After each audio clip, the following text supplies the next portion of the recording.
L'ambassade de la République démocratique du Congo en Égypte a eu l'honneur de recevoir le jeudi 28 novembre 2024 le président de l'Assemblée nationale, le professeur Vital Kamerhe, au terme de sa visite officielle au pays des pharaons.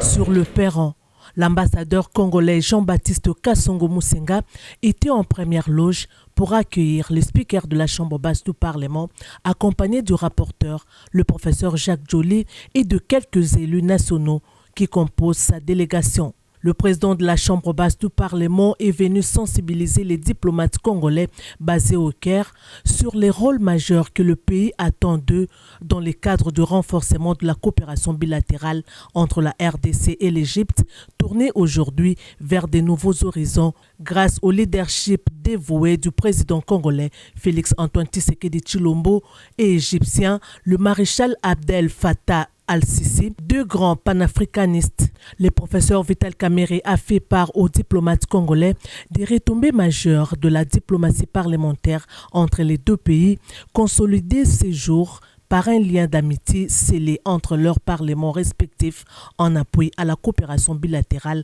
entre leurs exécutifs, notamment dans les domaines de la défense et sécurité, de l'énergie, de l'agriculture et des énergies renouvelables, pour ne citer que cela. Nous avons un pays magnifique, mais tout dépend de ce que nous voulons faire de ce pays. Vaut mieux tard que jamais avec le président Félix Tshisekedi, avec son programme de 145 territoires. L'espoir est réellement permis, puisque le plus grand problème, c'est l'absence de vision. Mais là, nous avons une vision claire de ce que nous voulons faire. Mais pour que tout cela aboutisse, nous sommes confrontés à un problème qui est lié aussi à nos richesses à l'est de la République démocratique du Congo. Nous sommes envahis par nos voisins. Dans tout ce que nous faisons en tant que Congolais, en tant qu'Africains, le maître mot, ça doit être l'amour. Puisque les Africains sont divisés. Au Soudan du Sud, ils sont divisés dans les Grands Lacs. Ils ont des problèmes dans le Sahel, des guerres partout, mais téléguidés d'ailleurs.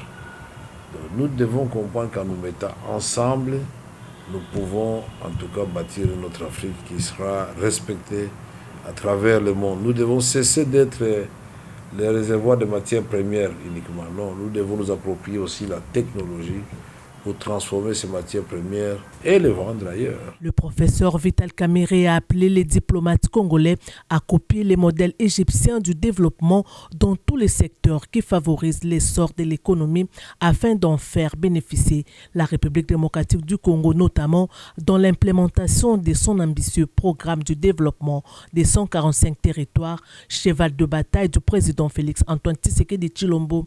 Il a ainsi invité la mission diplomatique congolaise a bien joué son rôle dans cette ère nouvelle de la coopération bilatérale entre la RDC et l'Égypte. Tous les défis aujourd'hui de l'humanité trouvent une partie de leur solution chez nous. Aujourd'hui, on parle de changement climatique. Nous sommes la deuxième forêt. Nous avons 53% de toutes les eaux douces d'Afrique, 13% de toutes les eaux du monde. Quel pays merveilleux!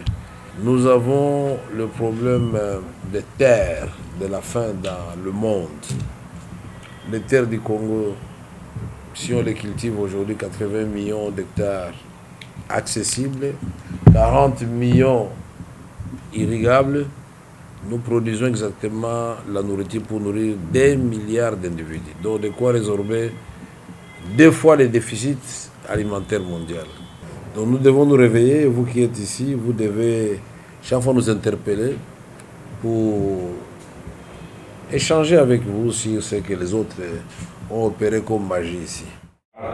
Pour clore sa visite, le président de l'Assemblée nationale, le professeur Vital Kamerhe, a fait la ronde du bâtiment qui abrite la mission diplomatique congolaise, une propriété du gouvernement congolais qui peine à se maintenir malgré les efforts fournis par l'ambassadeur Jean-Baptiste Kasongo Musenga pour redorer l'image de cet édifice. C'était une occasion pour les speakers de la Chambre basse du Parlement de féliciter l'ambassadeur pour le maintien de ces patrimoines de l'État congolais qui nécessite une réhabilitation pour bien représenter les couleurs du drapeau de la RDC en Égypte.